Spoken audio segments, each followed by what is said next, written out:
We're going to talk about writing melodies. There's definitely a mystery to writing melodies. And it's wonderful when you're the lightning rod and you're just channeling the lightning.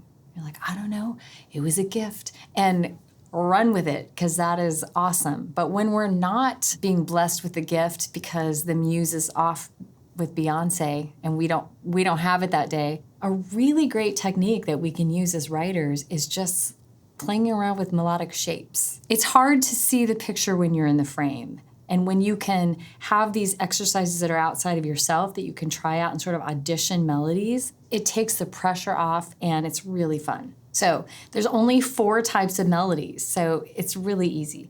One of the most basic types of melodies you can write is one that just has a note that repeats. It doesn't sound that exciting, but it's a pretty effective way to write a melody. Especially if, we go back to, there's the craft of songwriting, which is let's write a static melody. Let's write a melody that if we were to draw the shape would look like a flat line.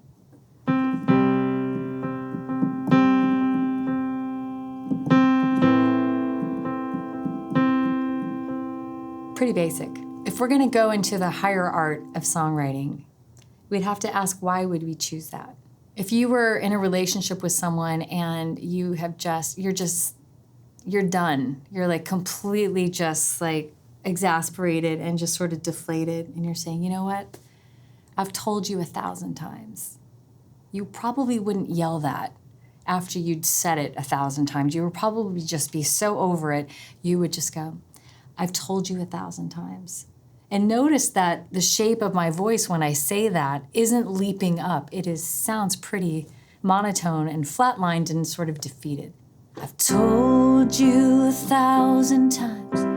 I've told you 1,000 times. I've told you 1,000 times.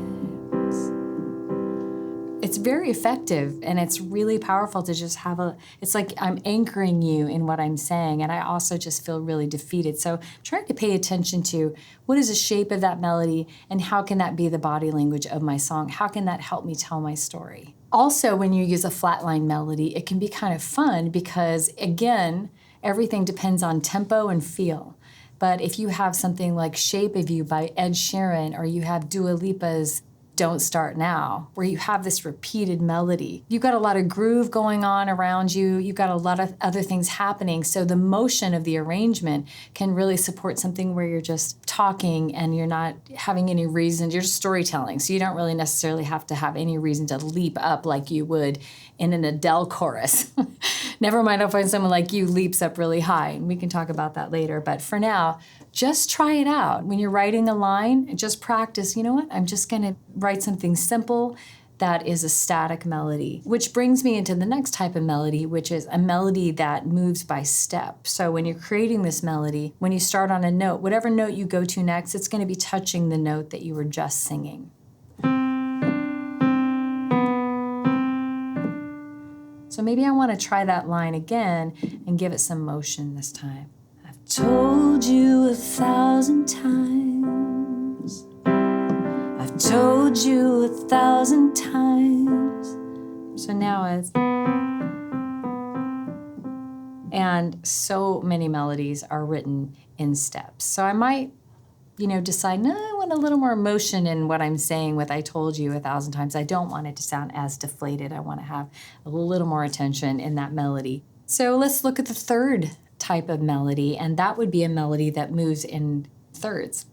Let's try that phrase, I've told you 1,000 times.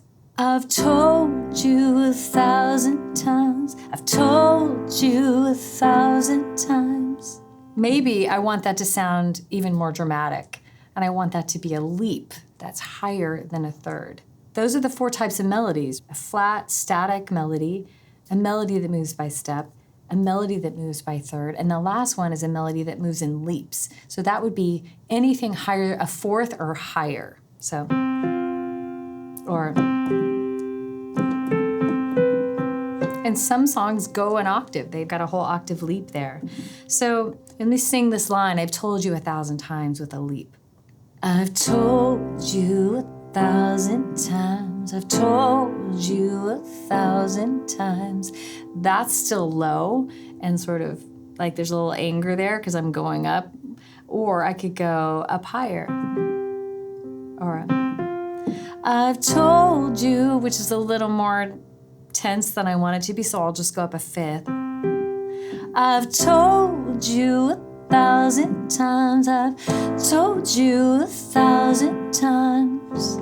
And I would just play with those shapes for my line by line in my songs and decide, which one of those best serves the story that I'm telling and gets my emotion across. So just play with those patterns. Try a line and try them out as a static melody, try it out as a step melody, try it in thirds, and then try it as a leap of a fourth or higher.